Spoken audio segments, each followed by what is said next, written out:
안녕하십니까? 잘 주무셨어요? 먼저 여러분들께 감사드립니다. 어제 딱 한 번 건강 강의를 들으신 분들이 꽤 많았던 것 같은데 다들 격려해 주시고 또 하나는 여기 주최하시는 여러분들께서 오후에 또 저에게 시간을 급조를 해서 마련해 주셔가지고 제가 이제 다 하지 못한 강의 내용을 오후에 할 수 있도록 해 주셨어요. 그리고 또 하나는 도목사님께서 요구하지도 않았는데 10분을 미리 일찍 끝내주시고 저한테 10분을 쓰라고. 저는 그 시간에 대해서 굉장히 강박적인 것 같아요. 아니, 강박적이라기보다는 시간의 밸류를 굉장히 중요시합니다. 근데 이 10분이라는 시간은 어마어마한 시간이에요, 여러분들. 그냥 뭐 물 쓰듯이 그냥 흘러나오는 물 쓰듯이 쓰는 시간이 아니에요. 그래서 저는 그 10분을 주신 거에 대해서 진짜 감사하게 생각합니다. 어제 시간에 우리가 뭘 했어요? 건강의 개념을 재정립해야 되겠다.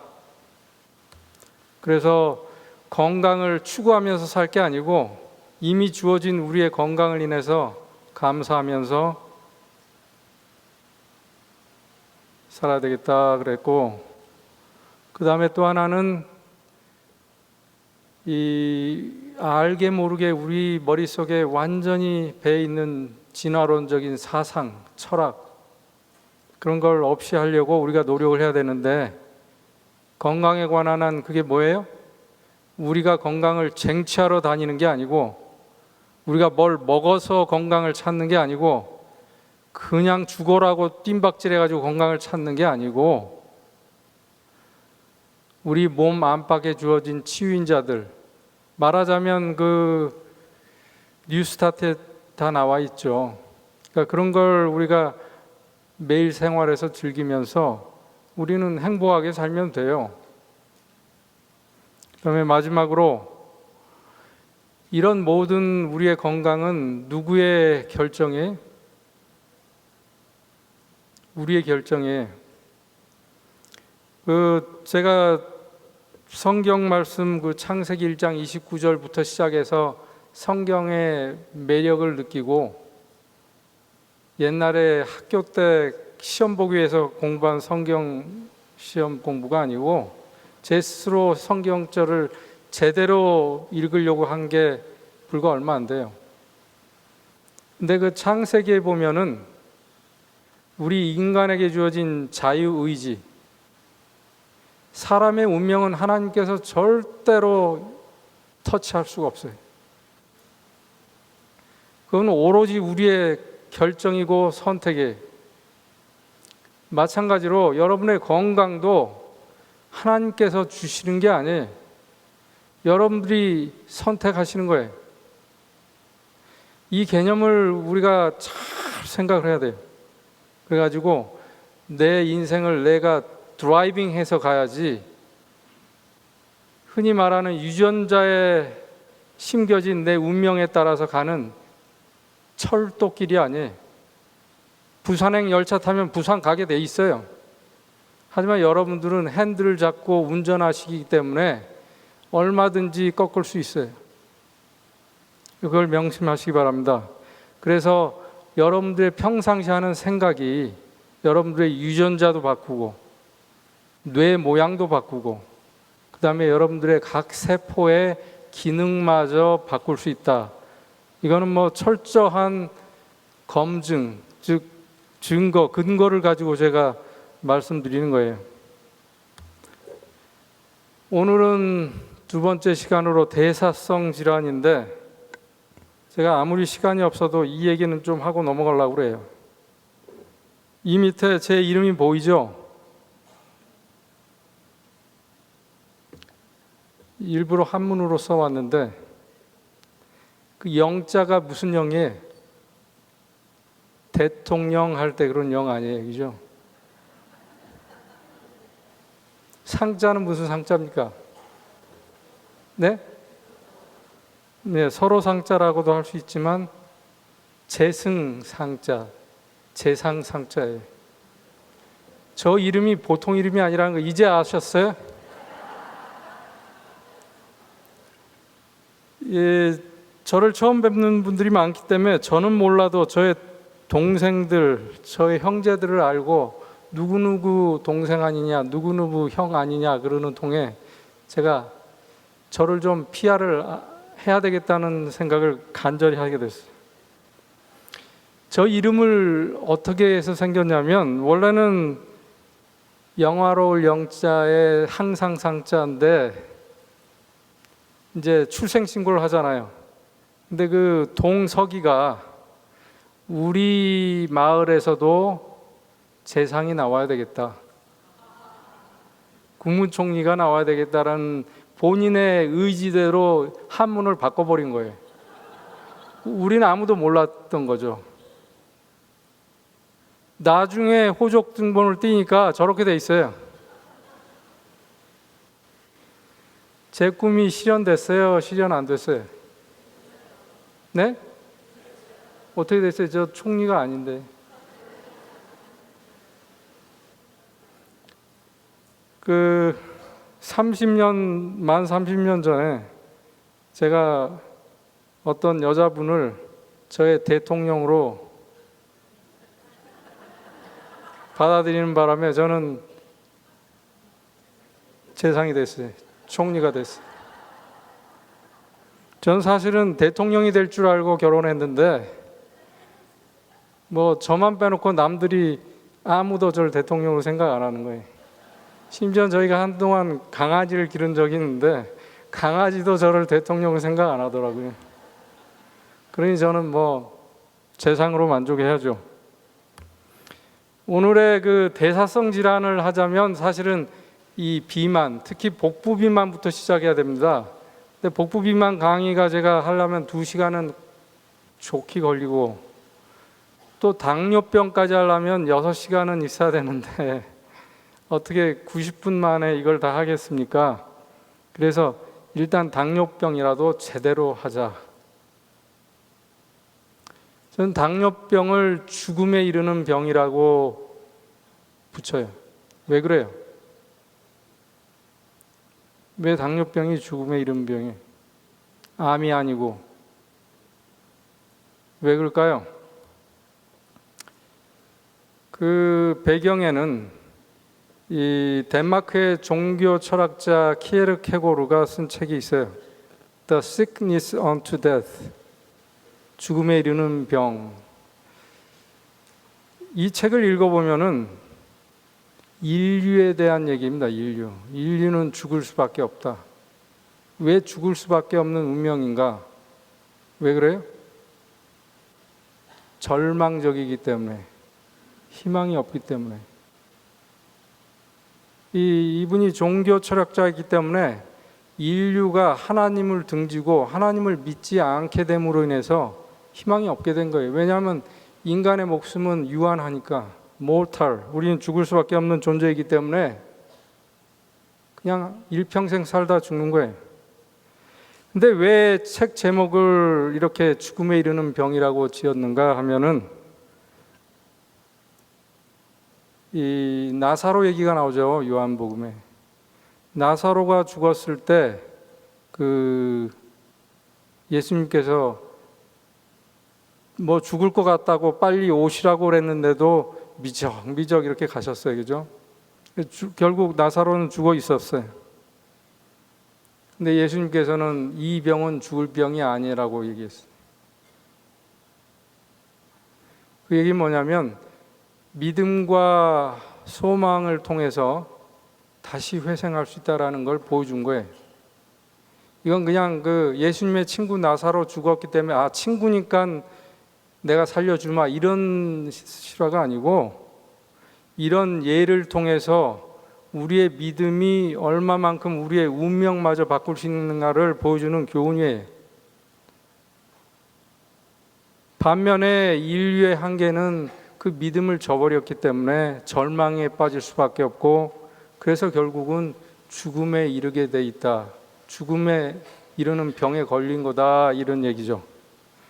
그러면 왜 제가 이거를 당뇨병을 죽음에 이르는 병이라고 하냐 하면, 제가 경험상 이렇게 보니까 당뇨 환자들은 다 이 세 가지 영역에 속하더라고요. 이 책에서 나오는 죽음에 이르는 병의 세 가지 형태 중에 하나에 속하더라고요. 뭐예요?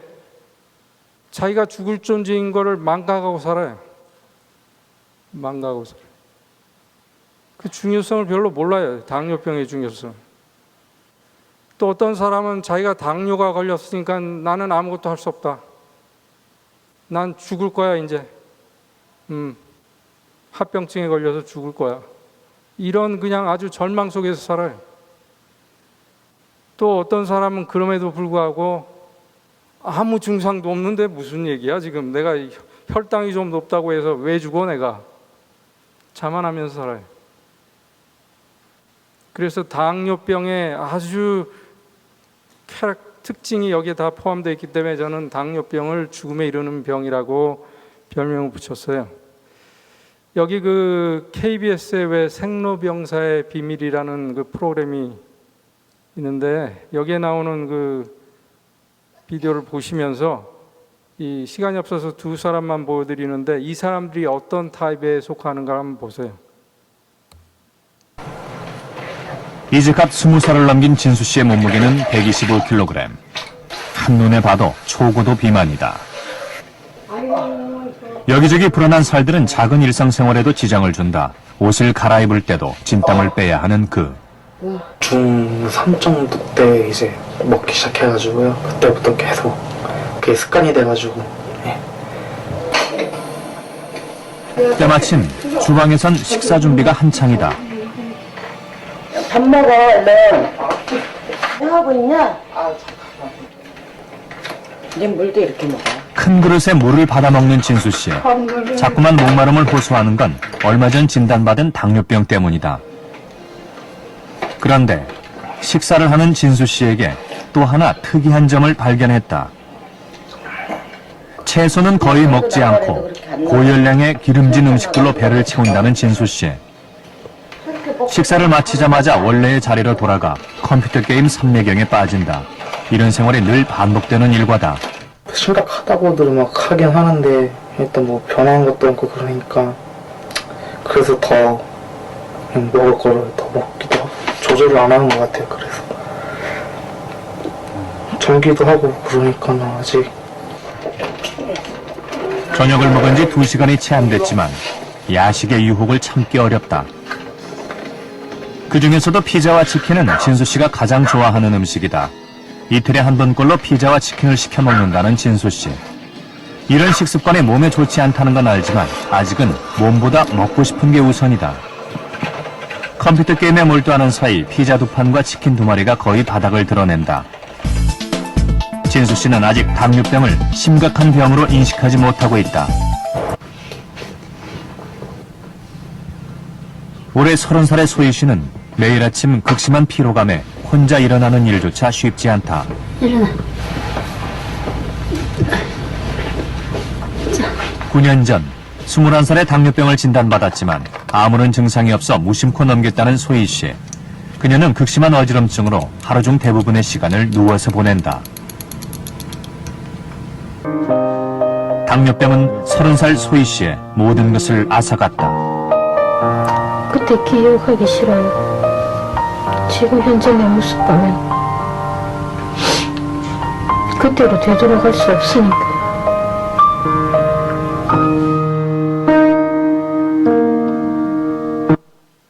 네, 처음 나온 진수 씨는 어떤 타입이에요?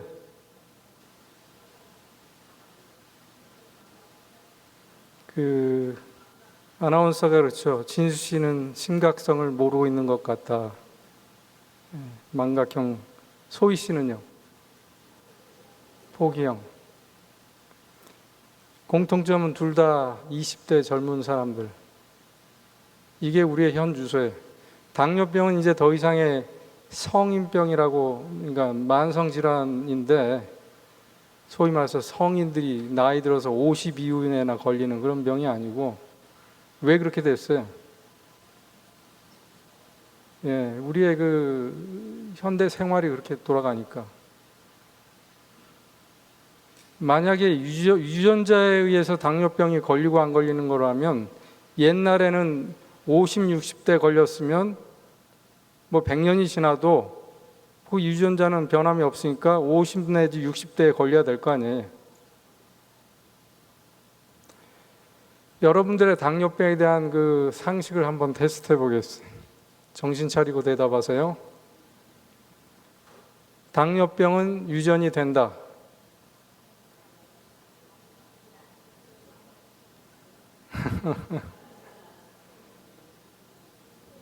유전인 건 같은데 제 말하는 이 그쪽 눈치를 보니까 아닌 것 같아요. 그죠? 제가 다 알아요. 참, 눈치들은 빠르셔가지고. 당뇨병은 불치병이다. 강력하신데요? 그럼 당뇨병 난 거 보셨어요? 당뇨병은 인슐린의 부족으로 생긴다. 제가 여기서 말씀드린 건 성인형 당뇨. 선천적이 아니라 후천적으로 생기는 당뇨병 얘기예요. 당뇨 환자는 혈당이 높으니까 배고픈 줄 모른다.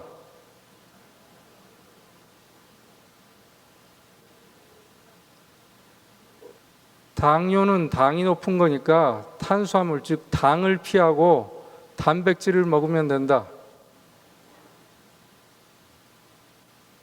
과일은 당뇨병 치료에 좋다. 안 좋아요?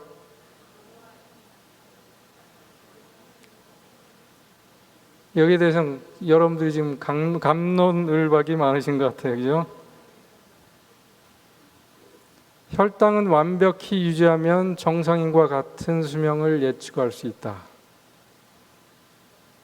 이거 어려운. 자, 일단 여러분들이 대답은 하셨어요. 제가 그거 뭐 들을 필요 없어요. 왜냐하면 채점도 여러분들이 하실 거니까. 이 당뇨병이 얼마나 이렇게 스프레드 아웃 되고 있는지 미국의 지도의 당뇨병 그 역학 지도를 보면은 2004년에서 2010년 불과 6년 사이에 저게 진한 빨강일수록 당뇨병 유병률이 상당히 높아지는 건데, 보다시피 미국은 적화 통일되고 있어요. 그죠? 미국뿐만 아니라 못 사는 나라 아프리카마저도 점점 빨간색으로 변하고 있는 거예요. 그래서 결국은 WHO에서의 그러니까 프로젝트, 이렇게 프로젝션 됐을 때 지금의 증가 추세를 보면 2025년에 불과 이제 6년밖에 안 남았는데 세계 인구의 3분의 1이 당뇨병에 환자된다. 이건 어마어마하게 심각한 것이기 때문에 세계 각국의 정상들이 상당히 여기에 대해서 고민을 하고 있어요. 자, 당뇨병은 왜 생기는가? 당뇨병이 왜 생깁니다? 하도 먹어서. 단 거 먹어서 생겨요? 단 거 많이 먹으면 당뇨병 생겨요? 이건 이제 제가 일단 짚고 넘어갈게요. 여기에 단 거는 나와 있지 않아요. 당뇨병 환자가 단 걸 먹으면 혈당이 치솟아요. 그냥 막 로켓 하이. 그죠? 왜 그래요? 그걸 핸들링 할 수가 없어요. 그게 병인 거예요. 그렇다고 해서 단 걸 먹어서 당뇨병이 생긴 건 아니에요. 그러니까 이거를 확실히 하셔야 돼요. 그러니까 이런 데가 이렇게 컨퓨전 돼가지고 그러면 그건 참 곤란해요. 여러분들이 건강에 관한 아주 그냥 매서운 이성을 가지고 잘라야 돼요. 단 거 먹어서 당뇨병 생기는 게 아니다. 이게 1번이에요. 이 아이디어를 떨치지 않으면 당뇨병 치료는 반대로 가요. 반대로. 유전, 당뇨병에 관련된 유전 인자가 저렇게 많아요, 우리 몸에는. 어제 얘기했듯이 그 유전자가 켜지고 꺼지는 건 여러분들의 몫이에요. 모든 유전자는 모든 암, 모든 병, 심지어는 치매, 모든 그런 그 형질이나 질병에 관한 유전자는 다 가지고 태어나요, 우리는. 똑같이. 근데 누구는 걸리고 누구는 안 걸리는가?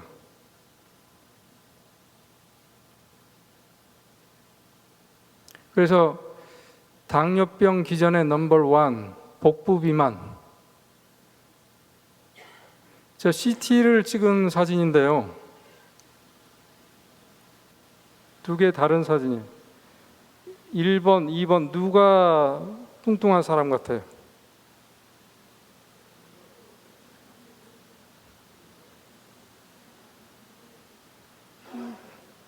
뭐 이걸 제가 여러분들한테 물어보는 게 잘못이죠.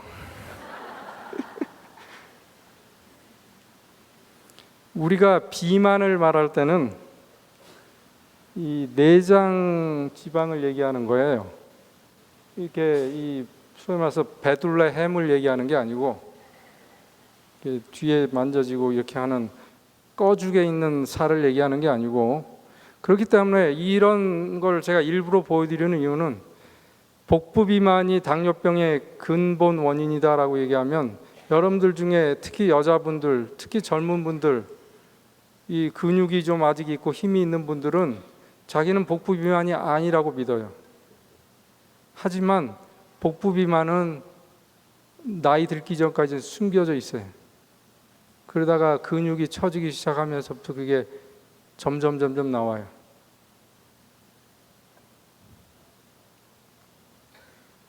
그러면 복부 비만이 왜 당뇨병의 원인인가? 그거는 이 내장 지방이라고 하는 그 지방은 그냥 지방 덩어리가 아니에요. 여러분들은 생각하면 지방 그럼 뭐 이 비계처럼 그냥 있는 조직에 불과하다고 생각할지 모르지만 이 조직은 6가지 호르몬이나 분비해요. 우리 다른 어떤 그 글랜드도 6개 호르몬을 분비하는 데는 없어요. 어마어마한 호르몬이 나와요, 여기서. 여러분들이 잘 아는 호르몬 중에 하나가 렙틴이라고 하는 사타이어티, 만족감, 포만감을 느끼게 하는 호르몬이에요, 렙틴. 그러니까 사람은 생리가 참 재밌어요. 우리가 밥을 먹는데 무게 재서 먹어요. 어느 정도는 우리가 식욕대로 먹어요. 그 유두리가 있어요. 여러분들이 어느 날은 반찬이 맛있고 분위기가 좋고 그러면 좀 더 먹을 수 있어요. 그럼 먹다 보면 살이 좀 생기겠죠, 결국은. 그렇게 몇 달 먹다 보면. 그러면 그 지방 조직이 많아져서 렙틴이라는 호르몬이 점점 많이 나와요. 그러면 이제는 이 렙틴이 뭐를 얘기하냐면 여러분 뇌에서 나는 이제 됐다. 그만 먹어도 돼. 조금 먹기 시작하면 포만감이 느껴져. 행복감. I'm full. I'm done. 하고 이렇게 기쁘게 숟가락을 놓을 수 있게 하는 그런 걸 만들어준단 말이에요. 그러니 그 호르몬이 많아지니까 자연히 억지로 안 먹은 게 아니라 자연히 밥을 좀 덜 먹게 돼요. 그럼 다시 살이 들어가요. 그럼 렙틴이 떨어지면 이제 또 좀 먹을 수 있어요. 그래서 그런 어느 정도의 그 생리 작용이 일어나는 한 우리는 사인 웨이브, 살짝 올라갔다 살짝 떴다, 여러분들이 몰라도 그런 일이 일어나요. 그걸 우리 신체로 말하면 항상성, 항상 어떤 레벨을 유지하려고 하는 그 호르몬의 밸런스 또는 네거티브 피드백, 뭐 여러 가지로 표현하는데 그런 게 우리 생리에 아주 기가 막혀요. 보면 이거 하나뿐만 아니라 모든 게 그래요. 체온이라든지 뭐 박동수 모든 게 다 일정하게 유지하려고 하는 성격이 있어요. 그 테두리 안에서 우리는 사는 거예요. 근데 어느 날 이게 깨져요. 왜 깨져요? 그놈의 욕심 때문에. 요새는 너무 맛있는 게 너무 많아. 세상이요. 식당 가보세요. 얼마나 맛있게 데코레이션하고 불빛도 연구들 해가지고요. 그러니 자기가 포만감이 있어도 참고 먹어요. 인내심들이 좋죠. 그래서 어느 선을 넘으면 그게 네거티브 피드백이 안 되고 이제 넘지 말아야 할 선을 넘는 거예요. 자, 그래서 복부 비만이 생기면 인슐린이 작동을 못하게 돼요. 그래서 이제 흔히 인슐린 저항이라는 말을 써요. 인슐린 저항. 근데 이건 여러분들이 아셔야 돼요. 인슐린 저항. 이런 단어 정도는 아셔야죠. 근데 여기 그림을 제가 그려놨는데 이 세포가 있으면요, 핵이 있고 여러 가지 세포 안에 그 구조들이 있는데 이게 뭡니까?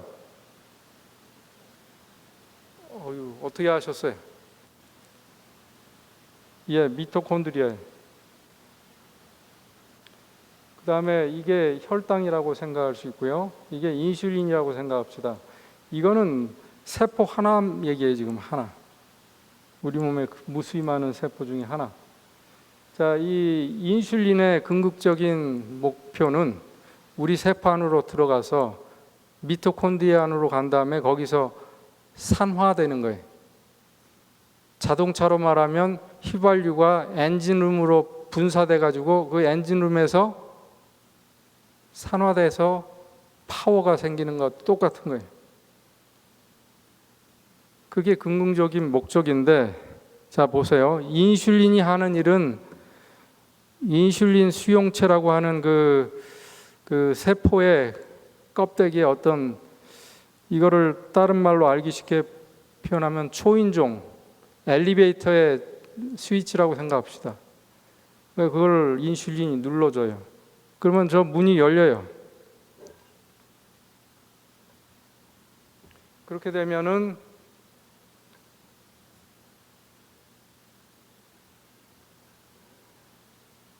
열린 문을 통해서 혈당이 들어가고, 혈당은 각각의 미토콘드리아로 간 다음에 산화돼서 에너지를 만들어서 그 세포의 기능을 유지하는 거예요.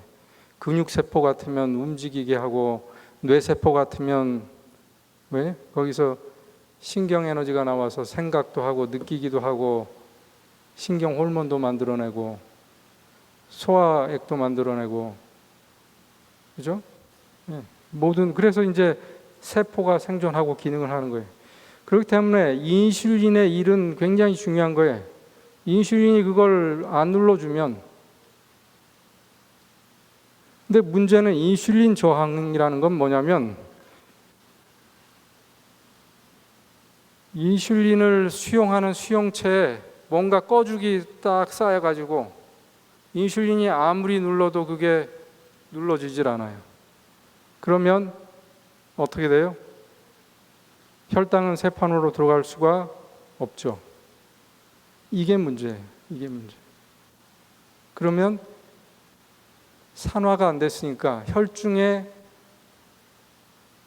당, 저 포도당은 높아지겠죠. 이용이 안 되니까. 그게 바로 당뇨병이죠. 즉 인슐린이 부족한 게 아니고 우리 몸에서는 거기에 대한 반응으로 무슨 일을 해요? 혈당이 높으니까 혈당이 췌장을 막 자극해요. 인슐린 더 만들어내라고. 인슐린 자꾸 올라가요. 자꾸. 자, 이런 기본적인 아이디어를 가지고 이 다음 슬라이드는 굉장히 어려운 슬라이드인데 여러분들이 이해하시리라 믿습니다. 저 첫 번째 섹션은 제가 아까 설명드린 거예요. 정상적으로는 이 인슐린에서, 그러니까 그 지방 세포에서 만들어내는 6가지 호르몬들 중에서 아디포넥틴이라고 하는 호르몬이 인슐린의 감도를 증가시키고 해가지고 이 지방을 또 분해해줘요. 아까 렙틴 얘기도 했잖아요. 그래서 덜 먹게도 하지만 쌓였던 그 지방을 다시 녹여서 체중을, 우리 몸매를 다시 옛날로 돌려준단 말이에요. 렙틴은 우리로 하여금 덜 먹게, 자연히 덜 먹게 만들어주고, 이미 쌓인 건 어떡하겠어요? 그거는 저 호르몬이 또 다 해결해줘요. 그래서 우리는 건강한 몸매를 가지고 살고, 인슐린의 감도가 높아지니까 인슐린이 하는 일이 뭐냐면 포도당을 이렇게 팩을 해가지고 전분으로 만들어서 근육이나 간에 저장을 해줘요. 여러분들이 이 기능이 얼마나 중요한가를 아시려면 아침 먹고 점심때가 되면 갑자기 배터리 나간 것처럼 우리가 푹 쓰러져요? 사람은 그렇지 않아요. 그날 하루 종일 굶어도, 신병 그 다음날 하루 종일 굶어도 살아요. 우리는 기능을 해요. 왜 그래요? 저장을 해놨으니까. 저장을 어떻게 해놔요? 여러분들 집에 재산이 있으면 금괴로 저장할 수도 있겠고 부동산을 살 수도 있겠지만, 그거를 캐시로 가지고 있으면 얼마나 좋아요. 필요할 때 바로 쓸 수 있어요. 마찬가지로 저 전분이라는 건 캐시예요. 그래서 그거를 딴 데도 아니고 근육 자체에다 넣어놓으면 혈당이 떨어지면은 바로 이거 캐시 쓰면 돼. 은행에 돈 찾아 쓰면 되는 거예요. 집을 팔아야 되고 땅을 팔아야 되고 금괴 갖다가 현금화해야 된다 그러면 얼마나 복잡하겠어요. 인슐린이 하는 일이 저런 일을 하니까 우리는 늘 시도 때도 없이 먹어대지 않아더라도 저게 바로 정상적인 생리고, 우리는 그거를 이용을 해야 돼요. 그래야지 건강한 생리를 계속 유지할 수가 있는 거예요. 그렇기 때문에 우리는 항상 활력이 있고 피곤을 모르고 살 수 있게 돼 있어야 돼요. 그렇다면은 반대로, 아까 제가 넘지 말아야 되는 선을 넘어야 된다고 그랬는데, 만약에 38선을 넘었다고 치면 그 복부 비만이 어느 정도를 넘어서게 되면 그 다음에는 이제 레지스틴이라고 하는 그런 호르몬이 나오게 되는데, 저 호르몬이 하는 일은 반대로 인슐린의 저항성을 유발해요. 인슐린 저항이 뭔지는 좀 아까 말씀드렸어요. 그렇게 되면 혈당은 올라갈 것이고 인슐린은 또 더 만들어질 것이고, 지방이 산화가 되는 게 아니기 때문에 지방이 자꾸 혈관에 끼게 되고, 그래서 당뇨병은 혈당이 높다 요거 하나로 끝나는 병이 아니고 거기서 더 나가요. 혈관에도 병이 생기고, 결국은 인슐린이 높아지면 목요일날 우리가 다룰 그 암에서 이제 나오는 세포 자살, 말도 안 되는 용어지만 그 이 세포가 스스로 죽지를 않고 그게 암이 되는, 자 이런 경로로 되기 때문에 결국은 인슐린이 높다, 그러니까 저항성이 생겨서 혈당이 높다라는 게 당뇨병이 아니고 그 뿌리가 깊은 거예요. 두 번째 기전은 아까 미토콘드리아 말씀하셨잖아요. 미토콘드리아가 뭐예요?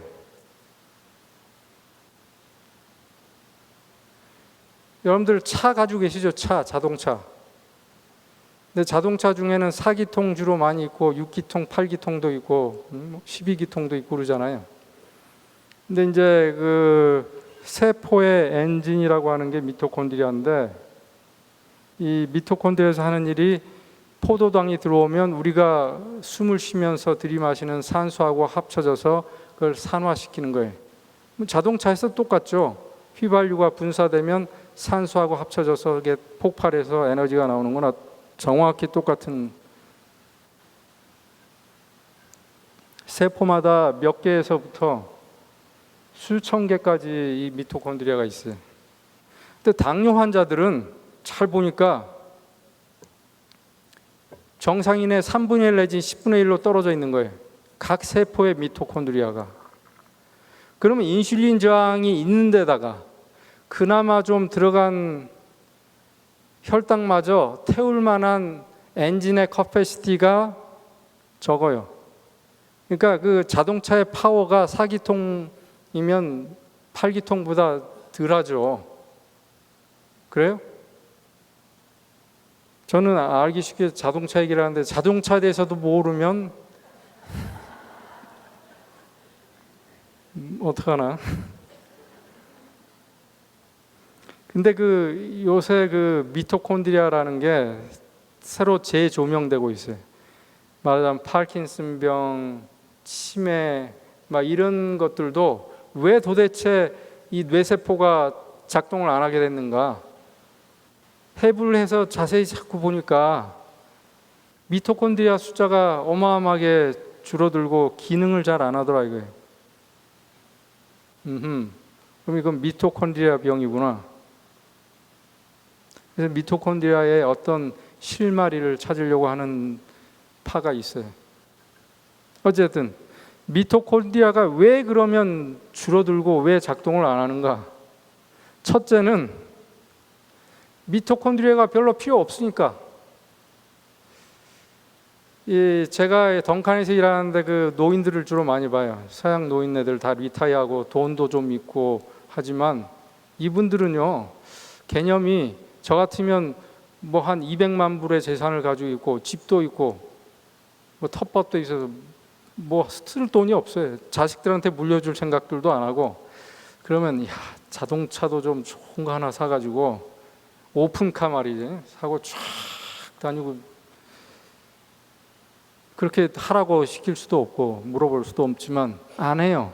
이분들은 그냥 우리 현대차로 말하면 엘란트라 정도 타고 다녀요.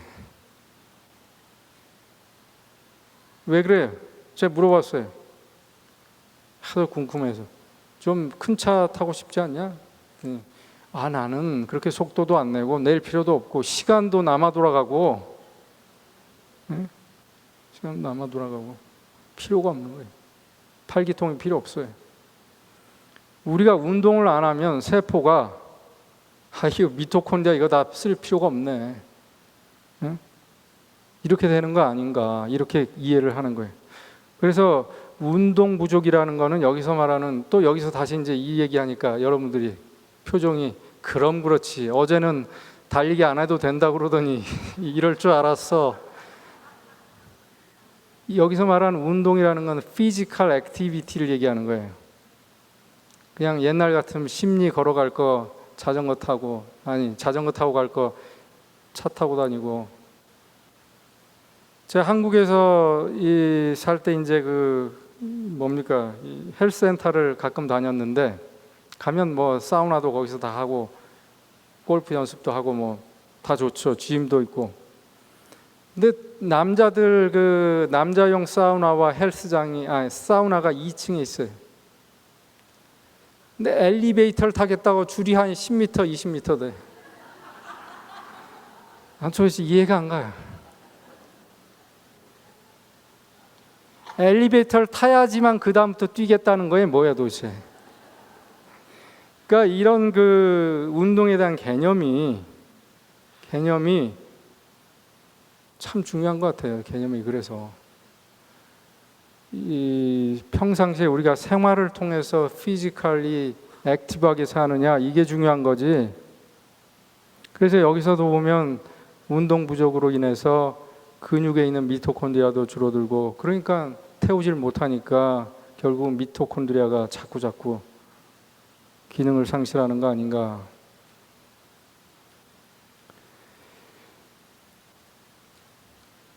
두 번째, 미토콘드리아가 기능이 안 되는 이유는 나쁜 음식.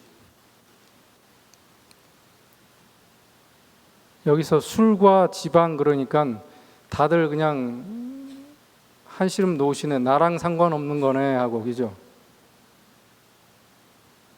근데 이런 저질 음식이 꼭 술과 지방, 이 논문은 그걸 가지고 이제 한 거예요. 자, 그럼 췌장에 있는 미토콘드리아가 기능이 떨어진다. 그 얘기는 뭐예요? 인슐린 생산이 감소될 수 있다. 또 있지만, 제가 2형 당뇨, 성인형 당뇨에서 인슐린이 절대 떨어지지 않는다 그래요. 증가되지. 그럼 뭐예요? 인슐린이 제대로 만들어지질 않아요. 퀄리티가 안 좋아요. 작동이 잘 안 돼. 그 다음에 세 번째 기능은 부적절한 장내 세균. 어제 제가 이건 맛을 보여드렸어요. 우리가 먹는 게 나를 위한 게 아니라 내 몸에 사는, 그리고 내 건강을 유지해주는 세균들, 우리 세포의 수의 10배나 많은 세균들을 위한 것이다. 이제 좀 이렇게 머릿속에 들어가요. 이제 이틀 동안 계속 제가 강조하니까. 그러니까 이 세균들의 음식을 주는데 어제 그랬죠. What you eat, what you get.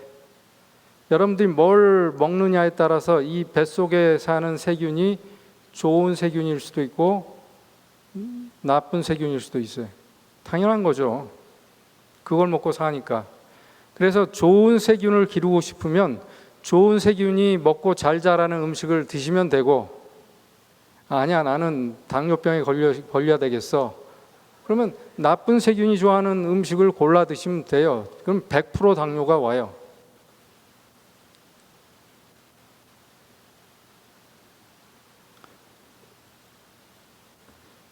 도대체 세균이 뭐길래 우리 당뇨병을 걸리기도 하고 안 걸리고, 즉 인슐린 저항성을 유발하기도 하고 안 하는가?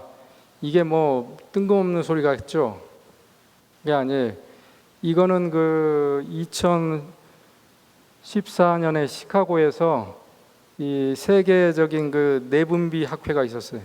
내분비 학회라는 건 대부분이 이제 당뇨를 많이 다루죠. 당뇨의 석학들이 다 모여서 제가 하는 얘기가 아니라 우리 이거 결판 좀 내자. 요새 자꾸 들리는 소리에 의하면 세균 때문에 당뇨병이 걸린다고 그러는데 한쪽에서는 에이, 터무니없는 소리, 한쪽에서 아 진짜야. 자꾸 이렇게 싸움이 나오니까 우리 이번 모임에서 결판을 내고 넘어가자라는 거였어요. 이 서론에 보면 그래. 저는 이제 이 학회에 참석한 게 아니고 학회에서 마지막으로 이제 학회가 끝나면 이 뭡니까 회의록집을 퍼블리시 하거든요. 그걸 이제 다운받아 본 거예요. 근데 거기에 나오는 이 그림 하나를 소개해 드릴게요. 이게 우리의 몸이라면 세포의 숫자로만 따지면 우리 세포는 무릎 한쪽 아래에 불과해요. 나머지가 다 세균이에요. 이래도 나는 잘났고 나는 깨끗하고 세균은 더러워요? 내가 세균인걸요. 난 세균 때문에 살고 있고 나 자신이 세균이에요. 근데 그거를 세포로 따지면 이렇게 이 정도가 세균이고 이 정도가 내 세포라면 유전자로 따지면 밑에 한 줄밖에 안 되는 게 우리 유전자고 나머지가 다 세균들의 유전자인 거예요. 그 옆에 그림은 뭐냐면요. 우리의 유전자는 융통성이 그렇게 많지 않아요. 당연히 변하죠. 변하는데 있는 유전자가 없어지진 않아요. 근데 세균들은 종류도 많고 각각 다양한 유전자를 가지고 있기 때문에 그 다양성이 어마어마하게 커요. 그렇기 때문에 우리는 무한한 가능성이 있는 거예요. 여기서 이걸 그냥 단순히 그냥 숫자 노름 하는 게 아니고 세균의 무한한 가능성이 있기 때문에 그게 바로 나의 가능성이 되는 거예요. 내가 당뇨가 아무리 심각하게 걸렸어도 당뇨병은 아주 가뿐히 나을 수가 있어요. 그 세균만 잘 이용하면. 왜냐하면 그 유전자로 보면은 거의 99.7%가 세균 유전자니까. 그렇다면 과학자들이 도대체 무슨 근거로 이런 얘기를 하기 시작하게 된 거예요, 도대체. 제가 말하는 그 순수 과학을 하는 연구자들이 이미 옛날부터 우리가 달나라에는 개수나무가 있고 토끼가 방아찐다고 할 때부터 어떤 과학자들은 아니야, 우리는 거기에 갈 수 있어 라고 준비하고 연구한 거예요. 그래서 아폴로 11호가 나온 거죠. 마찬가지로 우리는 당뇨는 유전자에서 된 거고 나는 그냥 이대로 살다 이대로 죽을 거야 라고 생각할 때, 그리고 의사들도 혈당 가지고만 그냥 조절하고 있을 때 일부 순수한 과학자들은 영감을 받아가지고 아니야, 당뇨는 절대로 그런 병이 아니야, 희망을 가져야 돼 라고 해서 연구를 한 거예요. 그래서 이 사람들이 한 연구 중에 뭐가 있냐면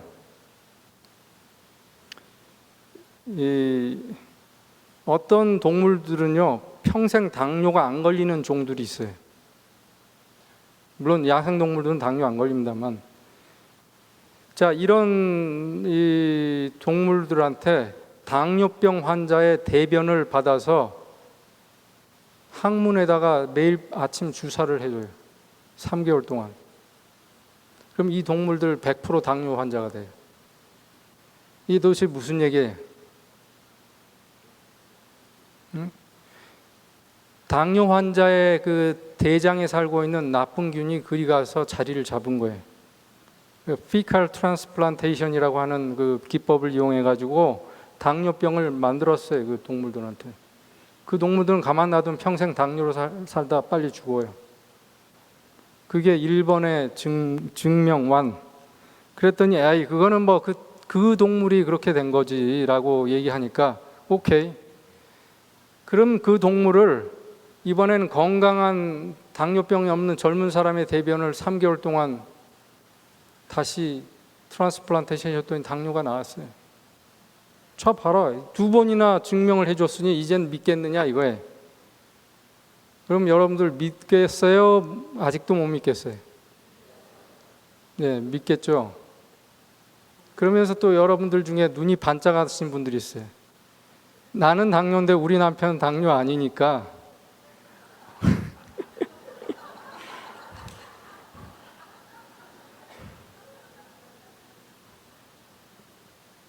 자꾸 그렇게 약상 빠른 길로 가시지 말고 마저 들어보세요.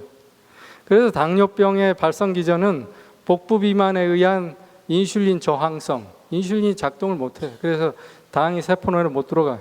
두 번째는 미토콘드리아가 안에 있으나 마나야 의미를 잃어요. 세 번째는 장내 세균의 변화. 그거는 순수히 우리가 뭘 먹었는가에 의해서. 네, 이 세 가지. 그럼 당뇨병의 치료의 현주소는 무엇인가? 여러분들 제가 얘기하는데 당뇨 환자도 계시고 당뇨 환자들은 되게 전문가들이에요. 당뇨에 대해서는. 그러면 서슴없이 손들고 질문을 하시고 코멘트를 해주셔도 좋습니다. 현대 치료의 트로이카라고 하는 것은 바로 음식 조절, 운동, 그리고 약물 치료 이 세 개밖에 없어요. 이거 말고 더 있어요? 수술 있어요? 레이저 테라피 있어요? 그 다음에 안타깝게도 현대 의학에서 당뇨 치료의 목적은 혈당을 가능하면 정상 범위로 갖다 놓고, 가능하면이라는 말이 중요해요. 가능하면. 왜냐하면 그게 불가능한 경우가 너무 많아요. 그리고 그로 인해서 당뇨병에서 생기는 필연적인 합병증을 어떻게 쓰든 딜레이 하자예요. 딜레이 하자. 여기서는 방지하자고 그랬는데, 그러니까 그게 목적이에요. 목적은 그렇다 이거예요. 그래서 결국은 이런 그 현대 의학의 치료의 한계는 빙산으로 말하면 물 속에 있는 그 당뇨병의, 여러분들이 잠깐 보신 그런 당뇨병의 기전과 어떻게 일이 이루어지는지를 아까 슬라이드를 보셨는데, 빙산의 밑에 있는 부분이 있음에도 불구하고 그거를 어떻게 하지를 못하고 물 위에 나와 있는 당의 숫자만 가지고 따지는 거예요. 그래서 3개월에 한 번씩 당화 혈색소 체크하고 가면 의사가 얼굴 표정이 좋아. 그러면 합격이구나. 그러고는 와요. 오케이, 나는 이제 another 3개월을 또 살자. 예. 그럼에도 불구하고란 뭐냐면 혈당을 완벽하게 유지함에도 불구하고에 한다 하더라도 시간이 감에 따라 당뇨병의 합병증은 필수적이다. 이건 제 얘기가 아니고 몇 년도인가 아마도 2015, 16년, 7년 사이에 나온 그 당뇨학회에서 나온 논문이에요. 이 사람들이 당뇨 환자들을 다 조사할 거 아니에요. 예후를 볼 거 아니에요. 근데 자기네가 자신 있게 이건 정상치로 계속 잘 유지한 사람들도 나중에 보니까 안타깝게도 합병증 올 건 또 다 오더라 이거예요. 왜 그래요? 당뇨병 이코르 높은 혈당, 그게 아니에요. 높은 혈당 자체는 당뇨병으로 인해서 나온 하나의 결과일 뿐이에요. 그 결과의 또 하나는 혈관에 질병이 오고 그 또한 혈관은 또 다른 결과는 암의 가능성도 높아지고 특히 혈관에 질환이 오기 때문에 당뇨병 자체가 근본적으로 치유되기 전에는 혈관병은 진행되는 거예요. 왜냐하면 그거는 우리가 손 못 댔으니까, 혈당만 가지고 놀았으니까. 그러니 심장마비와 중풍과 눈이 멀고 콩팥이 망가지는 거는 당연히 오는 현상인 거는 여러분들도 이해가 되시잖아요. 그죠? 그래서 결국은 재수명까지 살기가 어렵더라. 이렇게 얘기하는 거는 혹시 여러분들이 당뇨병 가진 분들이 계시면 절망에 빠지라고 얘기하는 게 절대 아니에요. 이런 현주소, 즉 죽음에 이르는 병에 걸려 있으니 제발 좀 깨시고, 죽음에 이르는 병의 근본 원인이 뭐라고 그랬어요?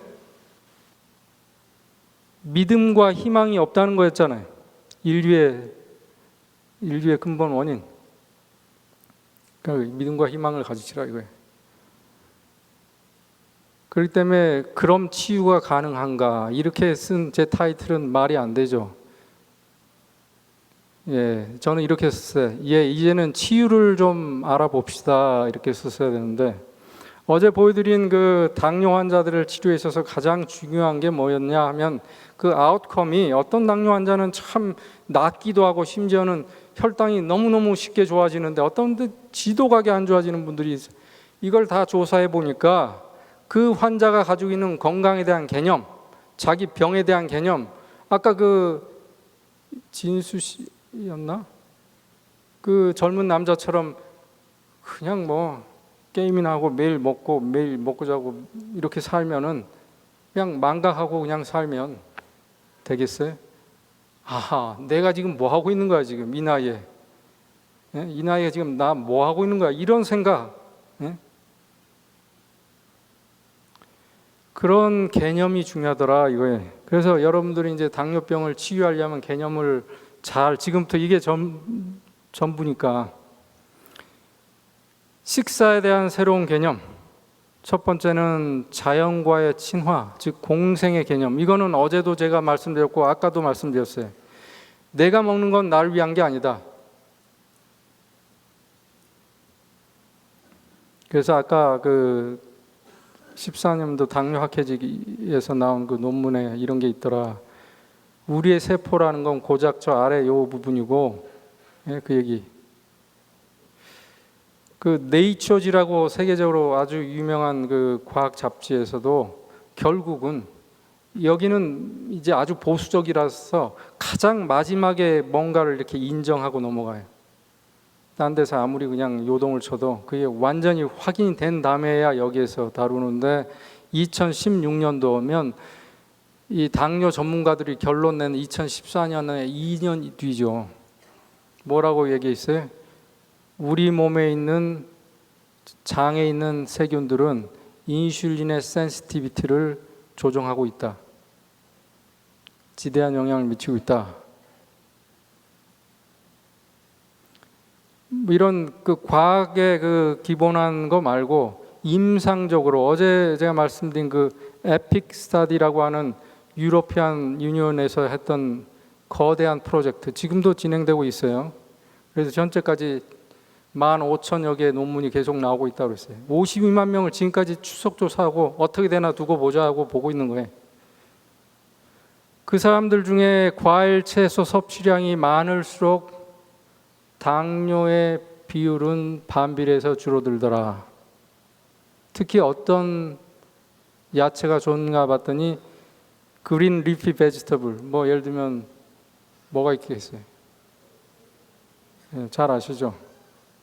그런 건 여러분들이 전문가 얘기죠. 우리 그 건강 채식 요리.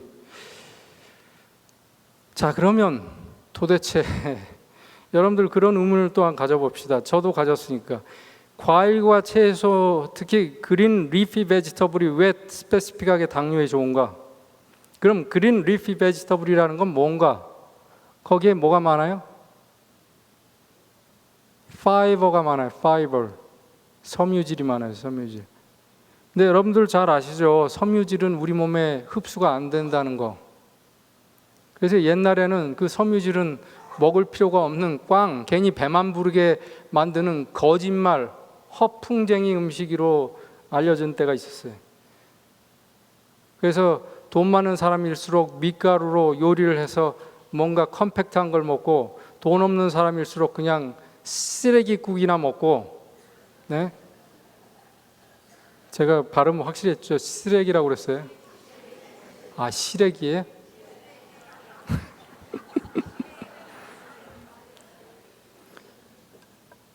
이게 언제인가요? 이 논문이 나온 게 2010년도에.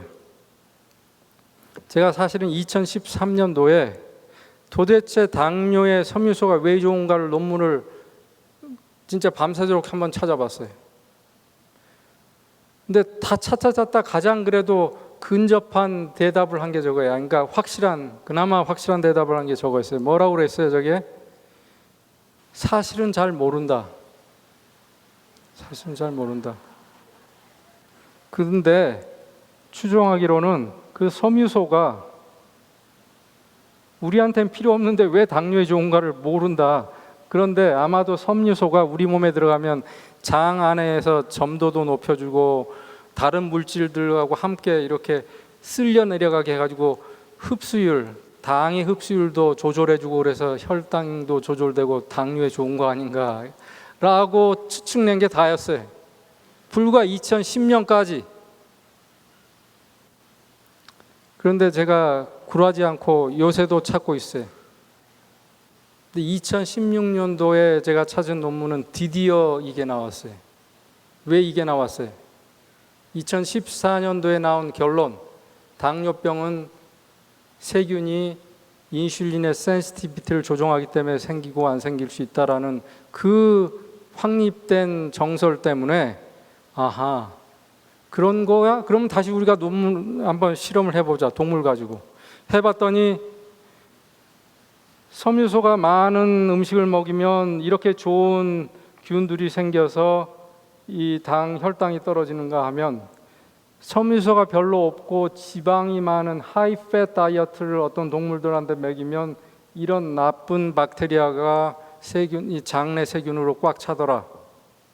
아하, 우리가 먹는 건 역시 섬유소라는 건 좋은 세균의 주식이었구나. 아셨어요? 불과 6년 사이에 이렇게 변화가 됐어요. 그래서 우리는 다시 이 성경절로 돌아가지 않을 수가 없어요.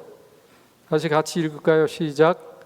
하나님이 이르시되 내가 온 지면에 씨 맺는 모든 채소와 씨 가진 열매 맺는 모든 나무를 너희에게 주노니 너희의 먹을거리가 되리라. 아마 제가 이 성경 절수를 몇 번쯤 읽었을까 생각해 보니까 아마 한 몇백 번 읽은 것 같아요. 이걸 왜 그렇게 읽었겠어요, 여러분들? 뭐를 좀 찾아서 연구 좀 하려고 그러면 결론이 자꾸 이리 가요. 몇천 년 전에 쓰여진 성경으로 자꾸 가는 걸. 그럼 저는 또 한번 읽어봐요. 그 각도에서. 또 읽어보면 또 새로운 아이디어가 떠올라요. 그래서 성경이 참 매력적인 것 같아요. 한 번 읽어가지고는 절대 뜻이 오질 않아요. 근데 어느 날은 그거를 읽으면 감동이 막 이렇게 올 때가 있잖아요. 그러니까 어느 날은 10번 읽어도 도대체 이게 무슨 얘기인가 모를 수가 있어요. 근데 어느 날은 스쳐 지나가듯이 한 번 읽었는데 뜻이 오는 때가 있어요. 이 먹는 거에 대한 개념의 두 번째는 자연과 동화돼서 먹어야 되겠어요.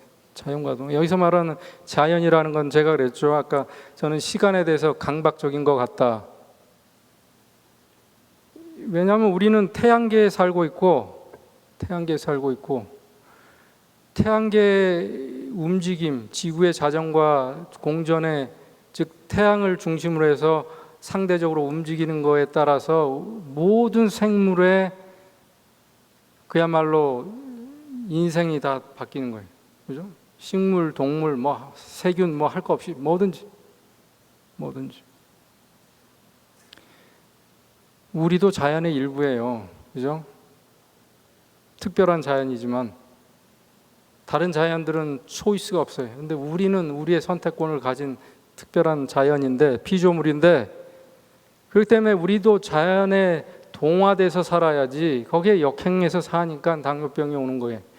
즉 특히 먹는 거에 관한 한 이 우리 머릿속의 중앙에는 시계가 하나 있어요.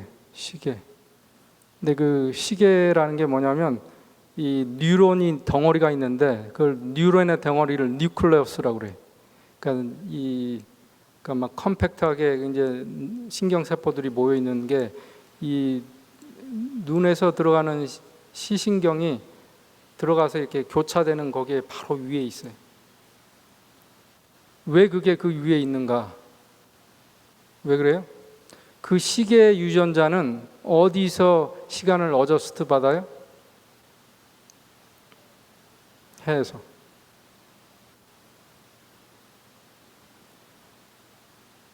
제 이 시계로 말씀드릴 것 같으면 시티즌에서 나온 시계예요.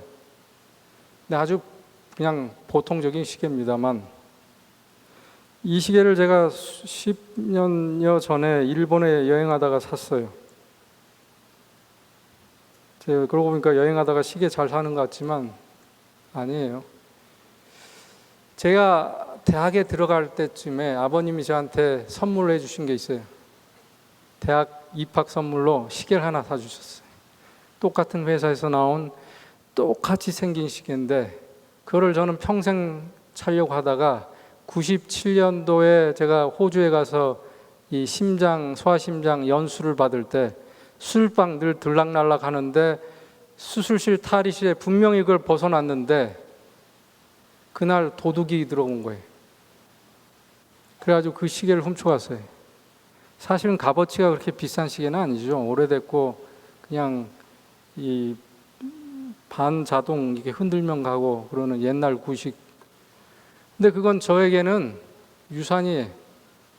근데 제가 그걸 잊어버리고 얼마나 마음이 아팠는지 그 시계 모양을 저는 평생 그리면서 살다가 어느 날 일본에 여행 가서 와이프랑 이렇게 지나가는데 쓱 지나가는데 옆에 시계점에 어떤 시계가 걸려 있는데 그 시계 모양을 하고 있는 거예요.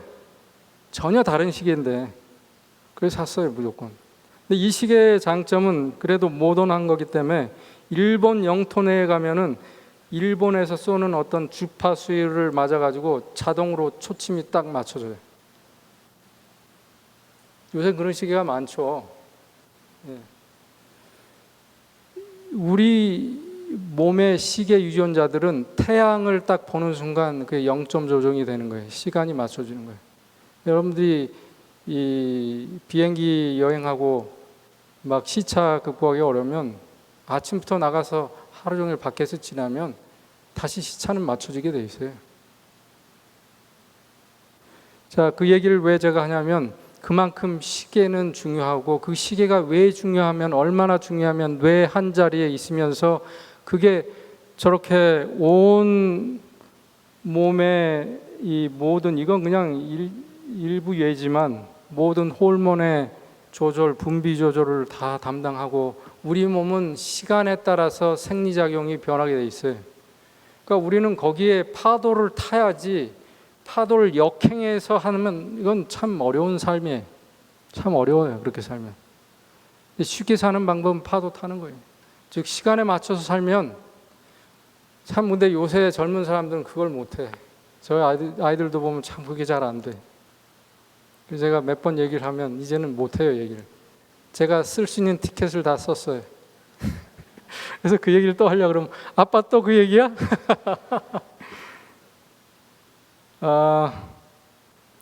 당뇨에 관한 그 인슐린의 분비를 보면 아침을 먹을 때는 이만한 양이 나오다가 저녁을 먹을 때는 저만한 양만 나와요.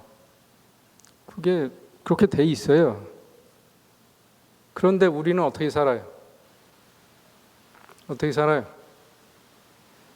아침 일어나면 대강 먹고 진짜 바빠서도 그렇지만 뭐 할 일 없는 분들도 대강 먹고, 점심은 조금 뭐 누구 만나고 그러면 좀 더 먹을 수도 있고, 아니면 또 좀 덜 대강 먹고, 저녁은 어떻게 먹어요?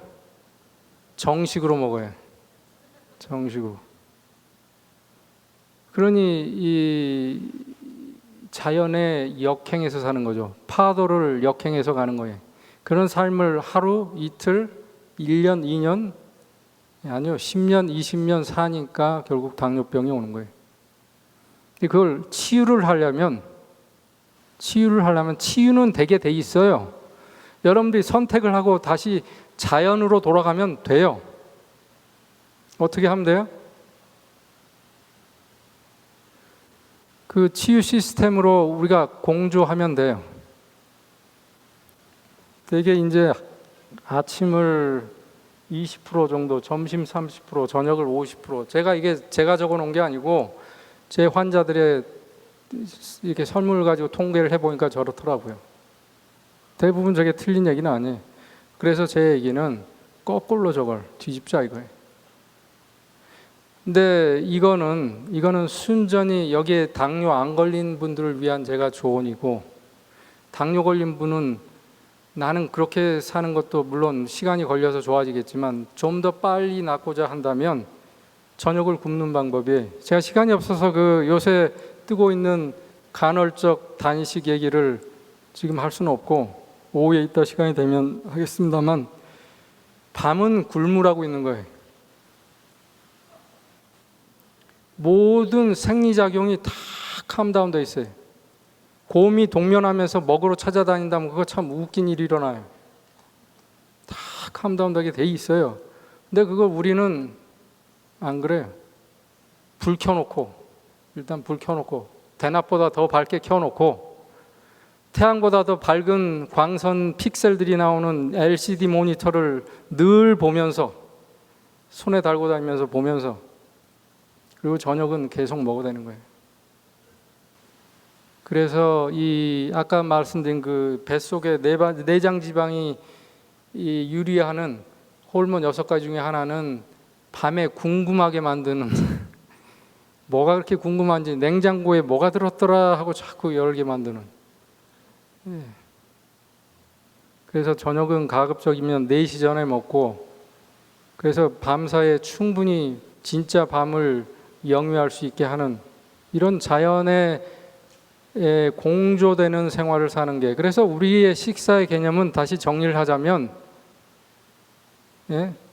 좋은 거 먹고 영양가 있는 거 먹고, 이거 진짜 말이 안 돼요. 진짜 말이 안 돼요.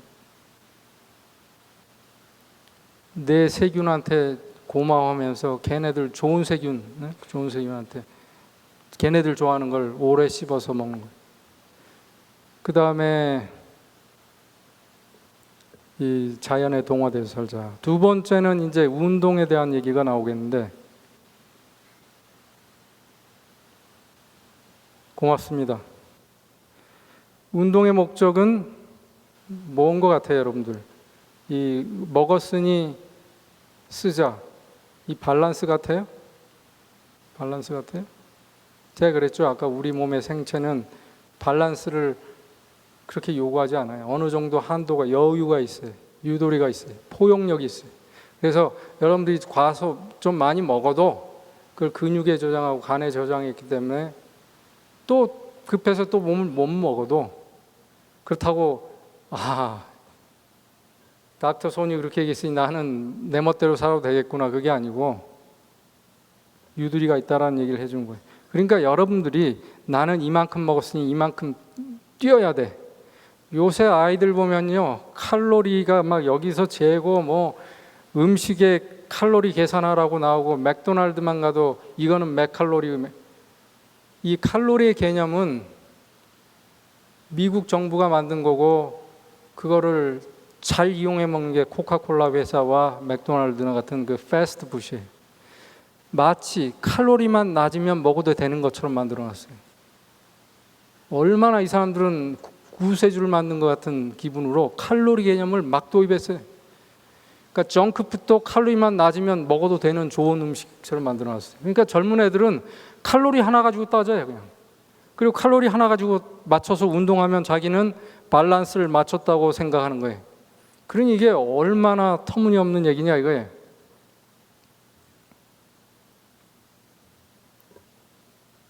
하지만 여러분들은 운동에 대한 개념을 이렇게 생각하셔야 돼요. 마치 우리가 먹는 게 나의 세균을 위해서 먹는 것처럼 운동을 하는 거는 다소 불편하더라도 운동이 불편하죠. 편할 리가 없죠. 제가 제일 좋아하고 항상 권유하는 게 하이킹 하라는 거예요. 산에 올라가라. 처음에 이제 제가 이제 교회에서 이제 이런 걸 해가지고 이제 막 등산반도 만들고 몇 명을 데리고 다녔어요. 그러면 이제 주의사항을 줘요. 절대로 무리하지 마세요. 지금 오늘, 내일, 이번 일요일 날 우리가 히말라야에 등산하는 거 아닙니다. 이분들은 이제 신이 났어요. 막 등산 장비 사고 막. 아니, 그냥 산책하는 것 정도는 가고 이렇게 서서히 하는데 이 힘들어요.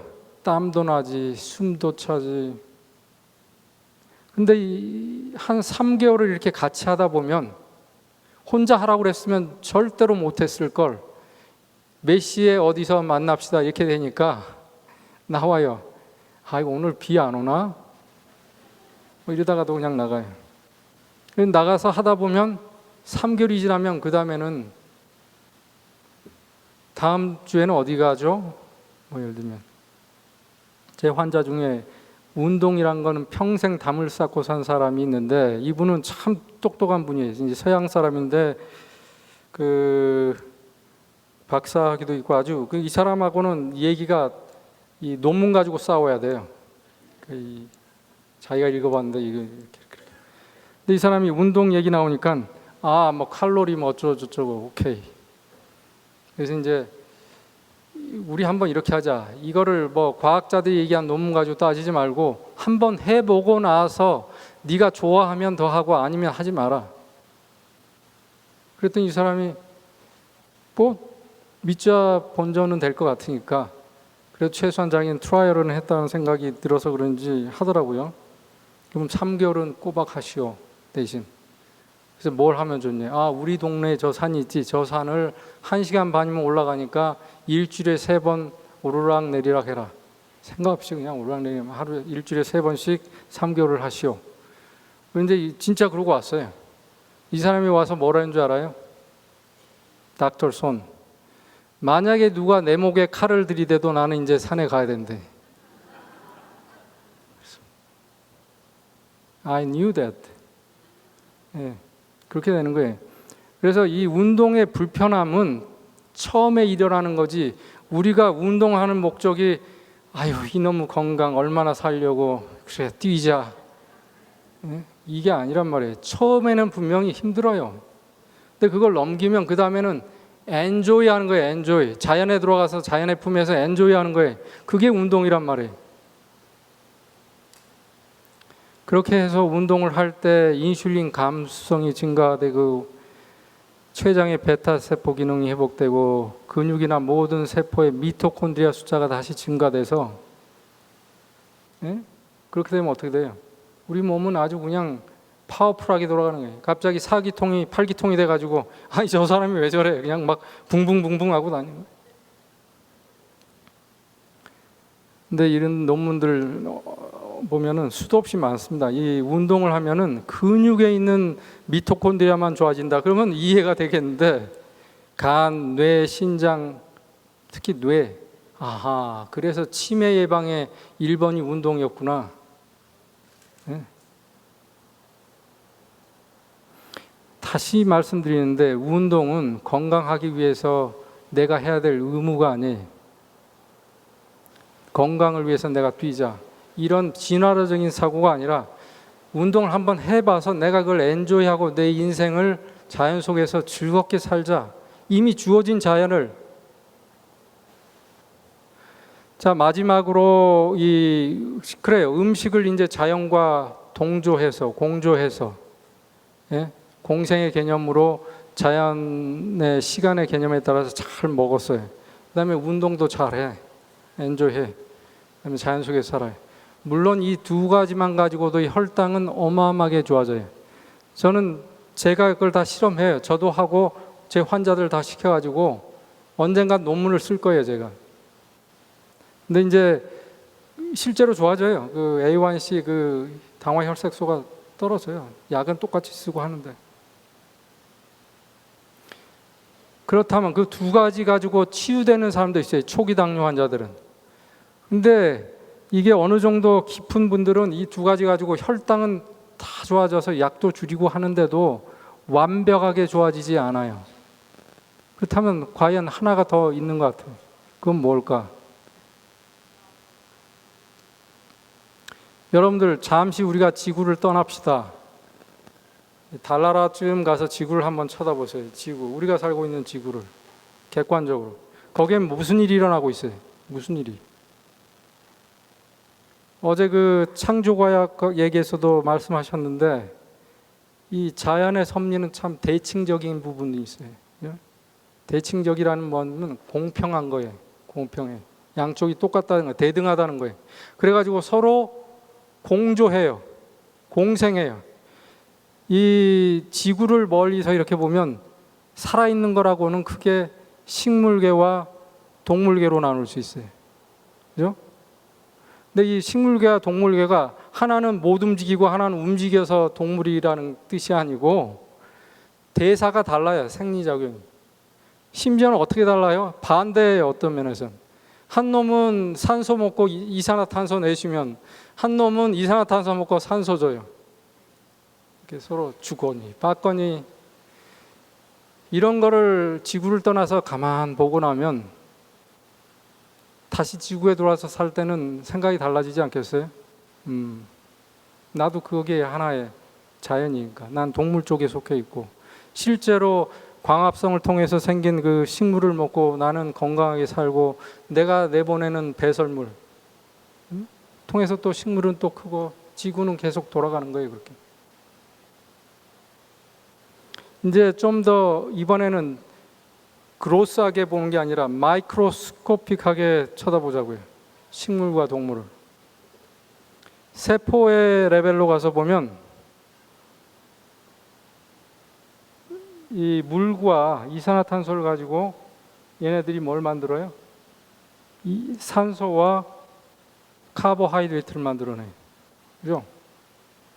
근데 거기에 절대로 필요한 게 태양 에너지예요. 태양 에너지. 전 그래서 저거를 창조라고 생각할 수 있는 거예요. 왜 그러느냐? 실험실에서 여러분들이 이산화탄소와 물을 넣고 거기다 UVB를 쪼여주면 거기서 갑자기 막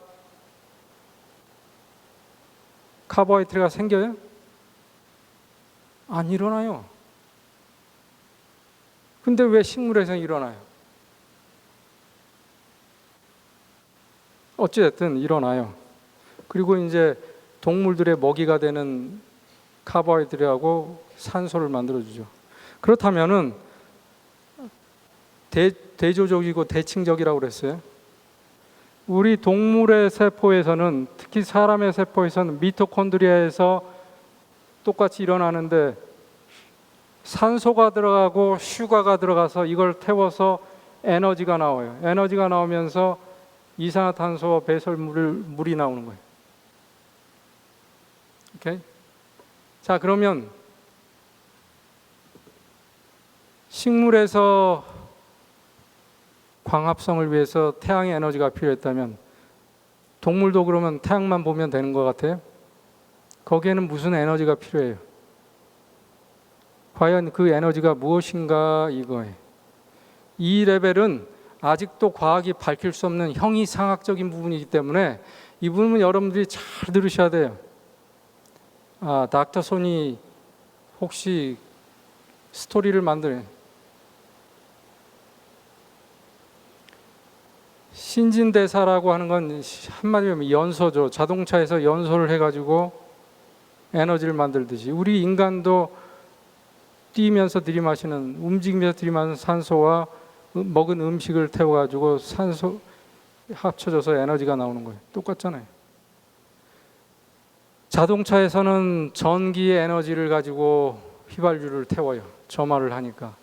그렇다면 아까 말씀드린 왜 미토콘드리아의 숫자가 줄어들고 기능을 못하는가? 이거 그냥 저는 단순히 두 가지 과학자들이 밝힌 저질 음식과 운동 부족이라고 얘기했는데, 그러면 운동 안 한 사람은 다 당뇨가 오고 미토콘드리아 숫자가 줄어드느냐? 그것도 아니에요. 그게 바로 이 에너지인가 결핍된 거 아닌가 이거예요. 그 에너지가 그러면 무엇인가?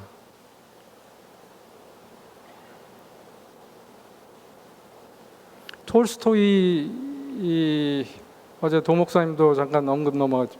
톨스토이 러시아 대문호가 쓴 단편집 중에 사람은 무엇으로 사는가? 이게 폭우가 쏟아지고 있는 거군요. 비 올 때 이렇게 비 안 맞는 데서 딱 있는 것도 기분이 좋아요. 그죠? 사람은 무엇으로 살아요? 어떻게 하셨어요? 아, 예. 그 스토리 아시죠? 예. 한번 읽어보세요. 이건 어린애들 소설같이 아주 쉽게 쓴 소설인데 거기에는 어마어마한 철학이 들어가 있는 거예요.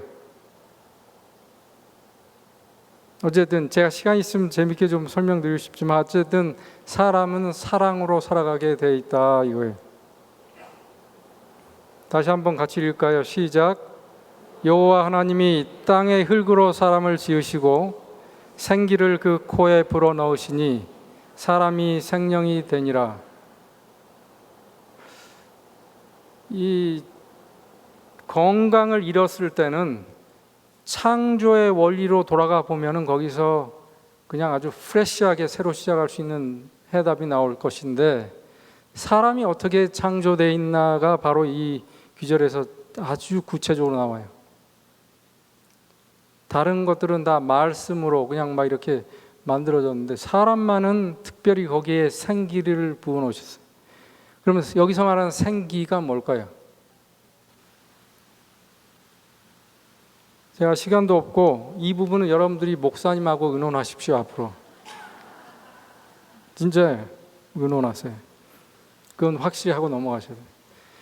저는 이제 그 레이던트 때 저는 참 저만큼 저 스스로 죽음을 많이 경험하고 옆에서 목격하고 죽은 사람을 그렇게 많이 봤다고 하는 사람, 저는 그래서 장의사만큼은 봤다고 생각을 해요. 레이던트 때 저는 집에 안 들어갔어요.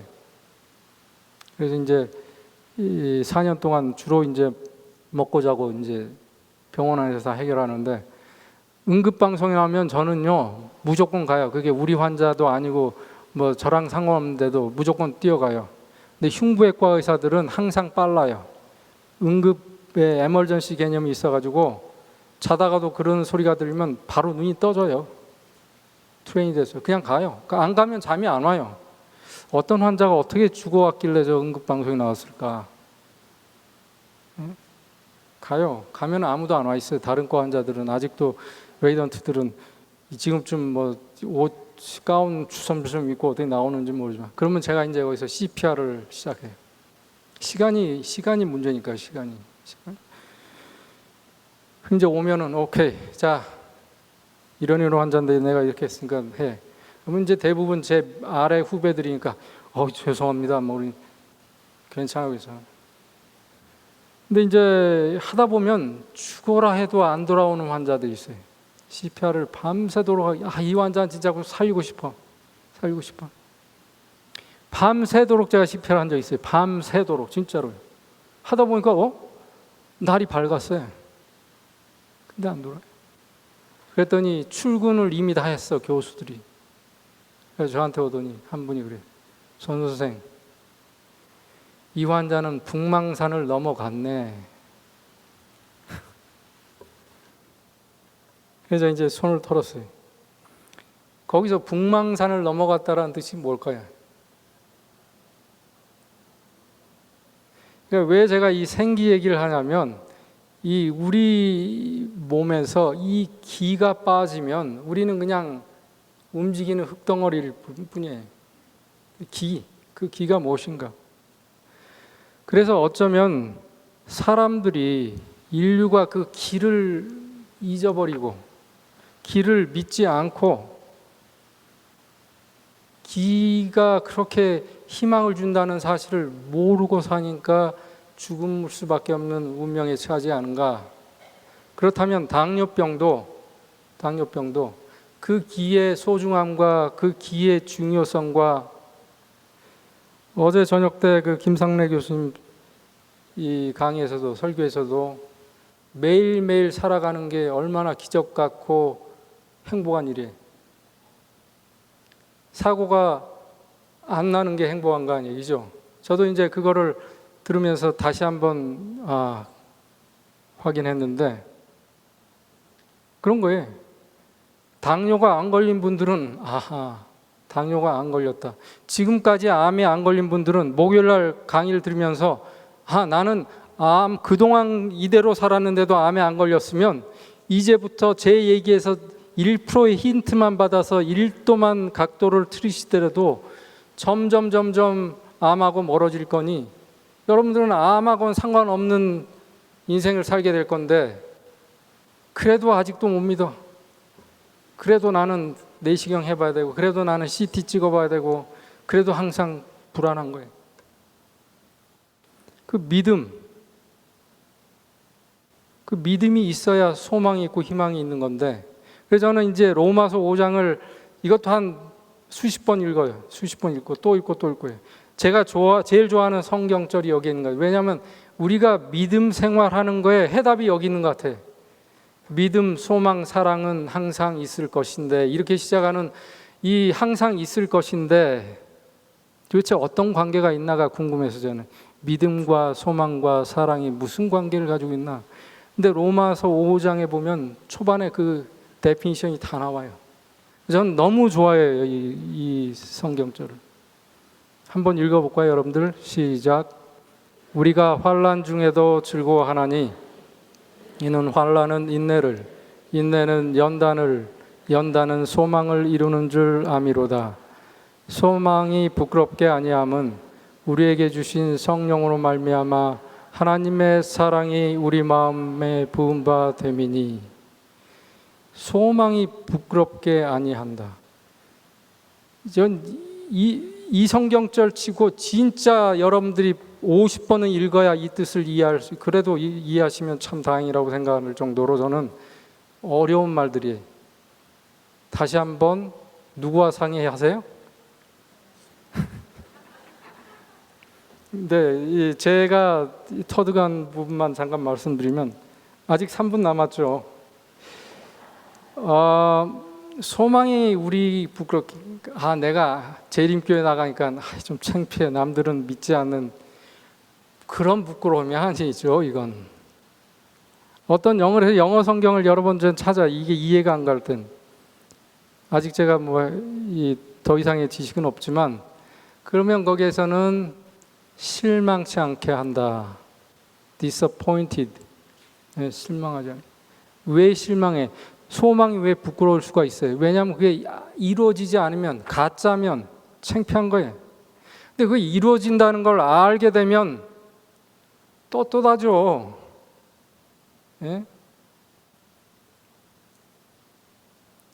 근데 그렇게 되기 위해서 뭐가 필요하다고 그랬어요, 여기서요?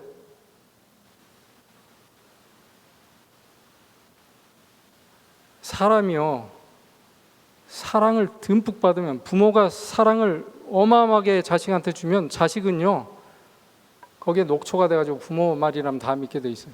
그죠?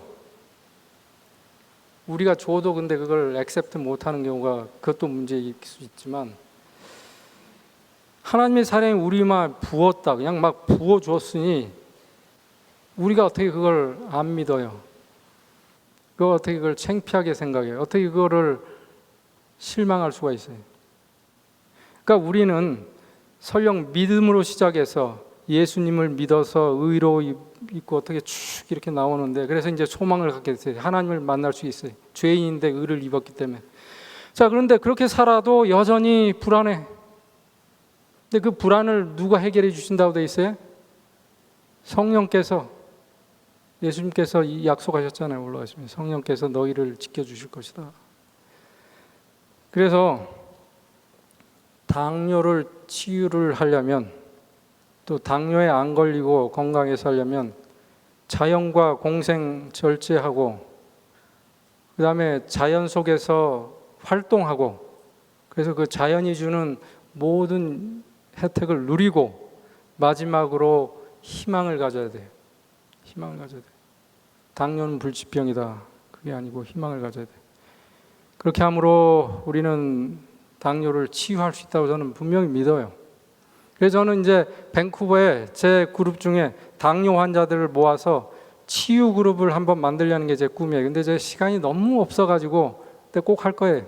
그 그룹은 한 10대 명 모아놓고 한 달에 한 번씩 만나서 주말에 그냥 토의하고 생활을 같이 고치는 거예요. 마치 그 AA, 알코올릭스 어노니머스, 그러니까 모여서 서로 자기 얘기하면서 서포트 해주는 그런 그룹처럼. 어쨌든 오늘의 결론은 당뇨병은 치유하기 위해서는 우리의 개념이 또 역시 중요하더라. 그거는 자연과 공생하고 절제해야 되고, 자연 속에서 활동하고, 그 에너지의 길을 다시 한번 우리가 믿어야 되는 거예요. 확인하고 그걸로 인해서 희망이 생기고, 그래야지만 절망에 빠진 우리에게는 희망이 있는 것입니다. 자, 어려운 강의를 참 쉽게 들려주셔서 고맙습니다. 그러면 기도하고 제가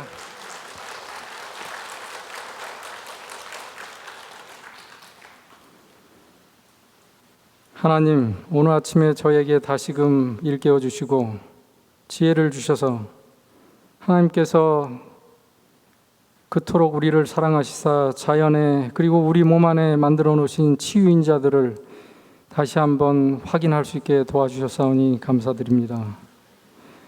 우리에게 성령을 부어주셔서 우리로 하여금 더 이상 방황하지 않게 하여 주시고, 믿음과 확신을 가지고 소망 가운데서 열심히 살아나갈 수 있도록 도와주시옵소서. 예수님 이름으로 기도드렸사옵나이다. 아멘.